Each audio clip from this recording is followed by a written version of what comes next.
there. This is a one owner 1995 Dodge Dakota 4-wheel drive truck that I put together for a customer. It had, I think, like 130,000 miles on it. It's got a lift kit and some other goodies, but what I did was I installed this Gen 3 Hemi in it, and a fair amount of fabrication actually went into getting this engine into the truck. I had to design, like draw up in CAD, cut on my plasma table, and fabricate the engine mount arms, and a lot of wiring stuff went into it. As an example, it's on Holley Terminator X Max, and while it has all the inputs to run and control of the throttle body as well, it's a drive-by-wire setup. It has control of everything that it could actually do cruise control, but it doesn't do it. So we went with Dakota Digital drive-by-wire cruise control device, which is working pretty nice. I had a little bit of trouble with that in the beginning, but it seems to be working really well. All from the stock buttons in the truck. So I pinned everything into the device so that the stock buttons on the steering wheel work. The interior of the truck is like super nice. Very happy with it. I built a stainless mandrel bent exhaust system for it. Everything came out really good. I have a really nice collector on the other side where the pipe comes down from the passenger side, and then it goes into a single 3-inch pipe back to the muffler, and then it splits off into two 2.5s back there and comes out the back, and that all came out really nice. I'm very happy with it. I went through the transmission and the transfer case. I rebuilt both of them, and it's a 4.6RH transmission, and I put all billet actuators and pretty much every part like that you could put in.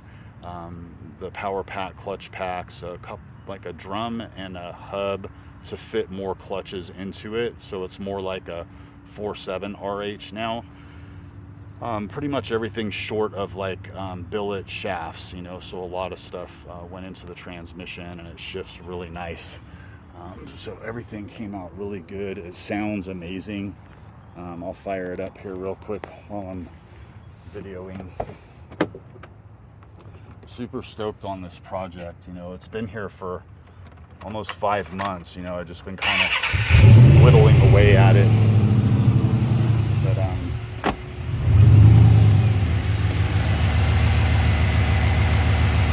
purrs like a kitten.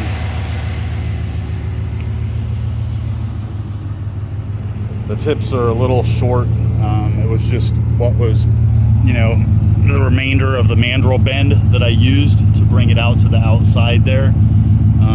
If he wants to, he can add tips later or whatever. I didn't weld on, an extra 4 inches or whatever at the end of it. But I'm very pleased with it. It is a little under braked now. It has like a stock brake system with, I think they're 33s, and twice the horsepower that it had as a stock Dakota, like 5.2 liter Dakota. All of this wiring I did, I re-terminated all of his cables with shrink, put new ends on and stuff like that. This is some of my work over here. There's a bunch of power feeds, so I used a bus bar in order to get these power feeds out so that there wasn't a bunch of them piled up on the battery here. This is the fan relay here and the wiring related to it. I had to wire in an extra fuel pump relay that the Holley latches that actually creates a ground to operate the fuel pump in the normal fuel power distribution box, and also I'm latching the overdrive and converter lockup switches with adjustable pressure switches for the time being. The Holley doesn't support the 4.6RH transmission but apparently you can assign some pins and possibly use it to control those solenoids in the transmission. So that's something that I'll probably have to address later. So it's a little dumb. Basically, those two shifts are based only on speed. I drop it out of overdrive and converter lockup with a vacuum switch. So when you open the throttle, the pressure in the manifold increases. That opens this switch, and then there's no power to those solenoids then, and it goes to third gear.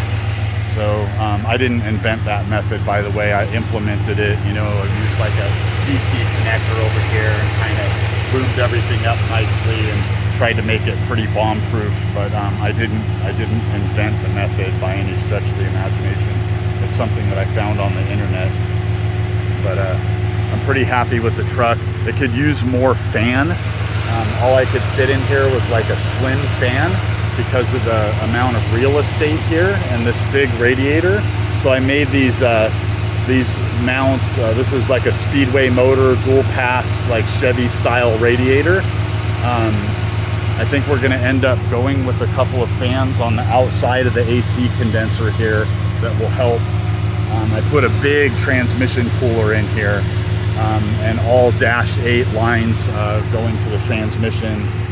So, you know, a lot of work went into this, getting it together for him, and I hope that he'll have many years of happy use from this thing. But I wish everybody the best.